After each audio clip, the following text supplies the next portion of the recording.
नमस्कार मित्रों, जय श्री कृष्ण। स्वागत है हमारे YouTube चैनल गीता दर्शन। मित्रों, आज हम बात करते हैं अंतःकरण की। ये अंतःकरण क्या होता है मित्रों? इसको साहित्यिक भाषा में अंतःकरण चतुष्टय कहते हैं।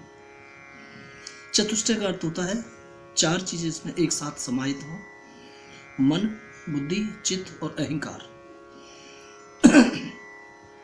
मित्रों, हमारे शास्त्रों में, हमारे संतों ने, हमारे सदगुरुओं ने, महापुरुषों ने एक बात कही है, अंतःकरण जिसका शुद्ध होगा भगवान का वास उसी अंतःकरण में होगा।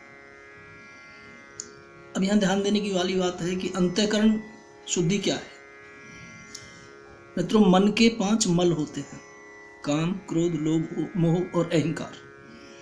बुद्धि के 3 मल होते हैं: सात्विक, राजस, तामस, जिन्हें गुण कहते हैं। मित्रों, इन्हीं के द्वारा, 3 गुणों के द्वारा ही मन कार्य करता है। मन अपना कोई कार्य नहीं करता है। मन में बुद्धि जो नियंत्रित करेगी, जो इंगित करेगी, वही कार्य करेगा। तो मन और बुद्धि को एक ही समझें आप। बुद्धि को शुद्ध करने वाली बात पहले है, क्योंकि मन तो अपनी तरफ से कुछ कार्य करता ही नहीं। अब आती है बात चित्त और अहंकार की। मित्रों, चित्त कहते हैं जहाँ हमारे कर्म संचय होती है, जिसे हमारे लोक शास्त्र में कहा है कि चित्रगुप्त, इसे कहते हैं चित्त। यानी जहाँ हमारे कर्म संचय रहते हैं, जहाँ हम स्मृतियाँ एकत्रित करके रखते हैं, उसे कहते हैं चित्त। और अहंकार कहते हैं मित्रों मैंपन को, कि मैं हूँ।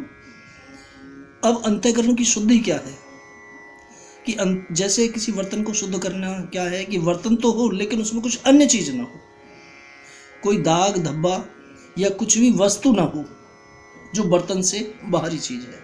तो मन, बुद्धि, चित्त और अहंकार, ये अंतःकरण चतुष्टय कहलाता है। और इसमें यदि कुछ भी है, कोई स्मृति है, कोई मेमोरी है, कोई यादगार है, कोई विचार है, कोई इच्छा है, या क्रोध है, या लोभ, मोह, अहंकार है, या कुछ भी है, तो ये शुद्धि नहीं मानी जाएगी। और मैं आपसे स्पष्ट कटु शब्दों में एक बात कहना चाहता हूं कि अंतःकरण चतुष्टय का अर्थ होता है कि अंतःकरण ही न हो।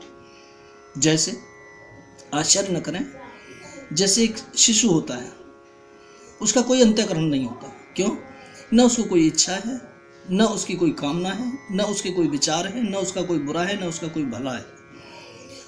ऐसे में उसकी आवश्यकताएं हैं, और आवश्यकताएं अपवाद नहीं, आवश्यकताएं कोई बुरी वस्तु नहीं है। आवश्यकताएं हर व्यक्ति की होती है, मेरी भी है, आपकी भी है, लेकिन इच्छाएं नहीं हुआ करती।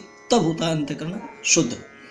भगवान राम ने भी कहा है, बालक सुत सम दास अमानी, मोरे प्राण तनय मम ज्ञानी। ज्ञानी व्यक्ति, अंतःकरण शुद्ध व्यक्ति और बालक को समान बताया। मैंने इसलिए आपको बालक का उदाहरण दिया। बालक की तरह से अंतःकरण शुद्ध होना चाहिए।